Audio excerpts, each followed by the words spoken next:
In this week's Parsha, we read about one of the worst communal sins in all of human history. A sin so bad that we're still suffering from its effects today, and a sin so terrible that its anniversary is yearly celebrated as a day of mourning and a day of tragedy. The spies that the Jewish people sent into the land of Israel came back and gave an evil report to the people.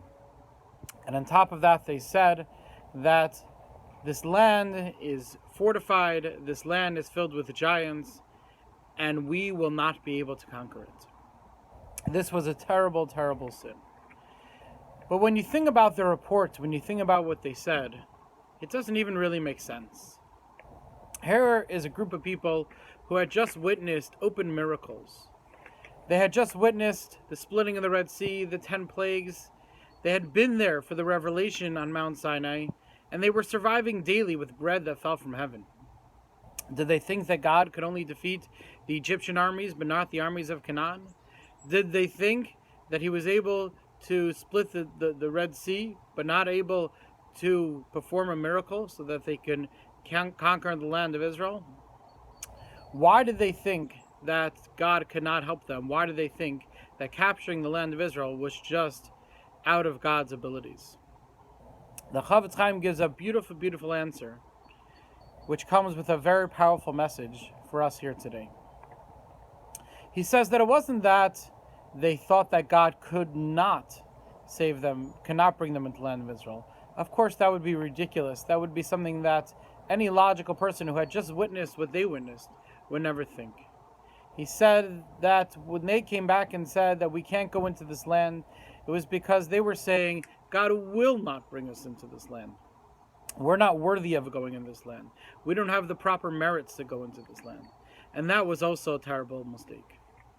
The Chavetz Chaim explains that the Yetzer Hara, the evil inclination, has many different approaches to try to get us to sin. Sometimes he takes the more straightforward approach and says things like Torah, davening, mitzvos, those things are not important. Those things are not relevant to us. We don't need to do those things. And although that's sometimes a very difficult voice in our head to suppress, it's a straightforward voice. It's a voice where we understand is wrong. We understand that Torah is important, that davening is important, that serving Hashem is important. But then sometimes he takes a more cunning approach. Sometimes he takes an approach where he says, of course Torah is amazing. Of course davening is important. Of course serving Hashem is the reason why we're on this world. But do you really think you're up for it? Do you think that you're worthy of learning God's Torah, those holy words? Do you think that you are a person who goes to minyan every day? Is that something that you're capable of? This, as great as it is, and because it's so great, says the evil inclination, is just above us. It's not something that we can do. And that is also the voice of the Yetzer Hara. That is also the voice of the evil inclination. That voice that tells us that these things are great, these things are amazing, but you're not, and you're not up for it.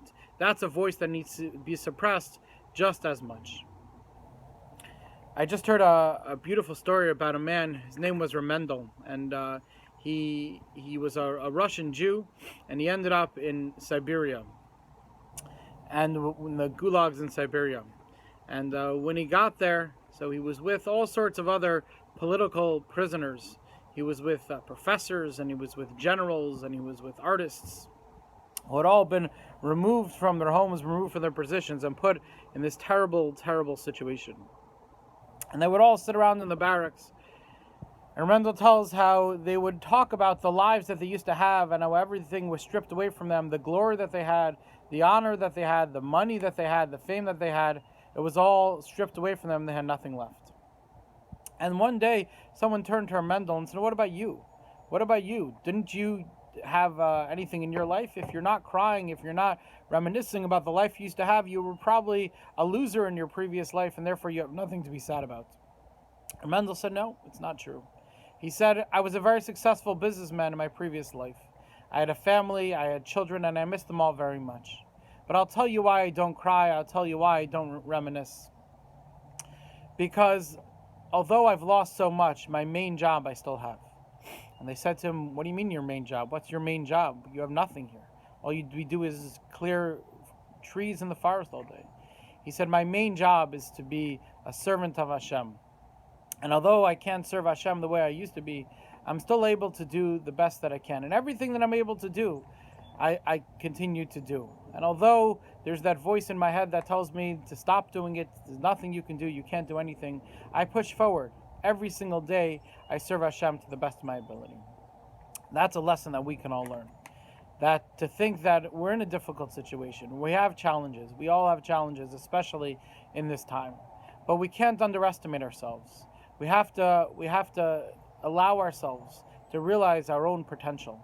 And we have to realize that the voice in our head that says, because of the situation that we're in, we can't learn Torah, we can't daven, we can't come to shul if it's safe for us.